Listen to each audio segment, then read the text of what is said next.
Hi friends, welcome back to Ambika's cooking channel. ಇವತ್ತಿನ ವಿಡಿಯೋದಲ್ಲಿ ನಾನೊಂದು ದೋಸೆ ರೆಸಿಪಿನ ತೋರಿಸ್ತಾ ಇದ್ದೀನಿ. ಇದನ್ನು ನಾವು ಪ್ರೋಟೀನ್ ರಿಚ್ ದೋಸೆ ಅಂತಲೇ ಹೇಳ್ಬೋದು. ತುಂಬ ಹೆಲ್ದಿ ಕೂಡ, ಟೇಸ್ಟಿ ಕೂಡ. ಅದೇ ಹೆಸರುಕಾಳು ದೋಸೆ. ಇಲ್ಲಿ ಈ ಹೆಸರುಕಾಳು ದೋಸೆಗೆ ನಾನು ಸಣ್ಣ ಲೋಟದಲ್ಲಿ 2 ಲೋಟದಷ್ಟು ಹೆಸರುಕಾಳನ್ನು ತೊಗೊಂಡಿದ್ದೀನಿ. ಒಂದು ಅರ್ಧ ಲೋಟದಷ್ಟು ಅಕ್ಕಿನ ಸೇರಿಸ್ಕೊಳ್ತಾ ಇದ್ದೀನಿ. ಅಕ್ಕಿನ ಸೇರಿಸೋ ಉದ್ದೇಶ ಏನಂತ ಹೇಳಿದ್ರೆ ದೋಸೆ ಕ್ರಿಸ್ಪಾಗಿ ಬರಲಿ ಅಂತೇಳಿ ನಾನು ಅಕ್ಕಿನ ಸೇರಿಸ್ಕೊಳ್ತಾ ಇದ್ದೀನಿ. ಇದನ್ನು ನೀಟಾಗಿ ತೊಳೆದು ಒಂದು ಓವರ್ ನೈಟು ನೆನೆಸಿಡಬೇಕಾಗತ್ತೆ. ನಾವು ಬೆಳಗ್ಗೆ ದೋಸೆ ಮಾಡ್ತಿದ್ದೀವಿ ಅಂತ ಹೇಳಿದರೆ ರಾತ್ರಿಯೇ ಕಾಳನ್ನು ನೆನೆಸಿಡಬೇಕು. ಬೆಳಗ್ಗೆ ಇದನ್ನು ರುಬ್ಬಿ ದೋಸೆ ಮಾಡೋದು. ಇಲ್ಲಿ ರುಬ್ಬಲಿಕ್ಕೆ ನಾನು ಒಂದು 4 ಹಸಿಮೆಣಸಿನ್ಕಾಯಿನ ತೊಗೊಂಡಿದ್ದೀನಿ.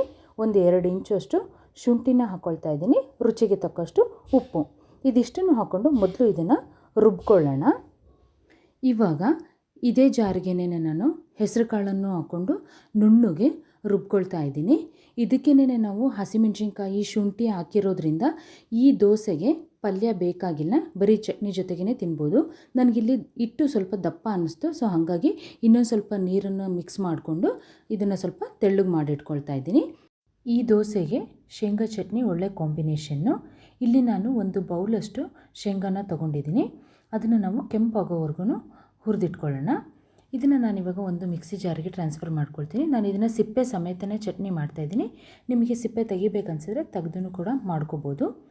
ಅದಕ್ಕೆ ಖಾರಕ್ಕೆ ಎಷ್ಟು ಬೇಕೋ ಅಷ್ಟು ಹಸಿಮೆಣ್ಸಿನ್ಕಾಯನ್ನು ಹುರಿದಿಟ್ಕೊಳ್ತಾ ಇದ್ದೀನಿ. ಅದರೊಟ್ಟಿಗೆ ನಾನು ಕರಿಬೇವಿನ ಸೊಪ್ಪನ್ನು ಹಾಕ್ಕೊಂಡು ಹುರಿತಾ ಇದ್ದೀನಿ.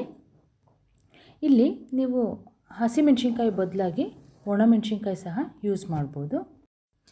ಇವಾಗ ಹುರಿದಿರೋವಂಥ ಹಸಿಮೆಣ್ಸಿನ್ಕಾಯಿ ಮತ್ತು ಕರಿಬೇವಿನ ಸೊಪ್ಪನ್ನು ಸಹ ಜಾರಿಗೆ ಟ್ರಾನ್ಸ್ಫರ್ ಮಾಡಿಕೊಂಡು ಸ್ವಲ್ಪ ಕೊತ್ತಂಬರಿ ಸೊಪ್ಪು, ಇಲ್ಲಿ ನಾನು 2 ಬೆಳ್ಳುಳ್ಳಿನ ಯೂಸ್ ಮಾಡ್ತಾಯಿದ್ದೀನಿ. ಇದು ಜವಾರಿ ಬೆಳ್ಳುಳ್ಳಿ.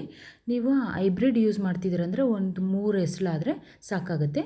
ರುಚಿಗೆ ತಕ್ಕಷ್ಟು ಉಪ್ಪನ್ನು ಹಾಕ್ಕೊಂಡು ಚಟ್ನಿನ ರುಬ್ಬಿ ಇಟ್ಕೊಂಡಿದ್ದೀನಿ. ಇವಾಗ ದೋಸೆನ ಪ್ರಿಪೇರ್ ಮಾಡ್ಕೊಳ್ಳೋಣ. ನಾನಿಲ್ಲಿ ಕಬ್ಬಿಣದ ಕಾವಲಿ ತೊಗೊಂಡಿರೋದ್ರಿಂದ ಸ್ವಲ್ಪ ಒಂದು ಅರ್ಧ ಟೀ ಸ್ಪೂನಷ್ಟು ಎಣ್ಣೆನ ಹಾಕ್ಕೊಂಡು ಇದನ್ನು ನಾನು ಈರುಳ್ಳಿನಲ್ಲಿ ಎಣ್ಣೆನ ಸ್ಪ್ರೆಡ್ ಮಾಡ್ಕೊಳ್ತಾ ಇದ್ದೀನಿ.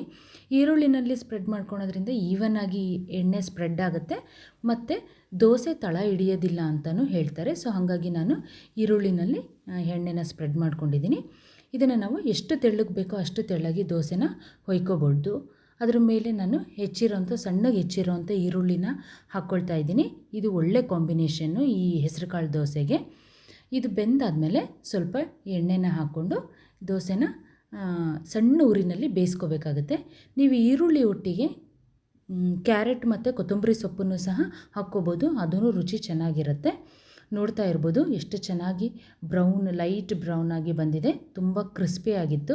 ಹೊರಗಡೆಯಿಂದ ಕ್ರಿಸ್ಪಿ ಮತ್ತು ಒಳಗಡೆ ಸಾಫ್ಟಾಗಿ ತುಂಬಾ ರುಚಿನೂ ಇರುತ್ತೆ. ಒಂದು ಸಲ ನೀವೂ ಟ್ರೈ ಮಾಡಿ. ಯಾರ್ಯಾರೆಲ್ಲ ನನ್ನ ಚಾನಲನ್ನು ಸಬ್ಸ್ಕ್ರೈಬ್ ಮಾಡ್ಕೊಂಡಿಲ್ಲ ಸಬ್ಸ್ಕ್ರೈಬ್ ಮಾಡ್ಕೊಳ್ಳಿ. ನಾನು ಇನ್ನೊಂದು ವಿಡಿಯೋದಲ್ಲಿ ಸಿಗ್ತೀನಿ. Thank you for watching this video. Take care. Bye bye.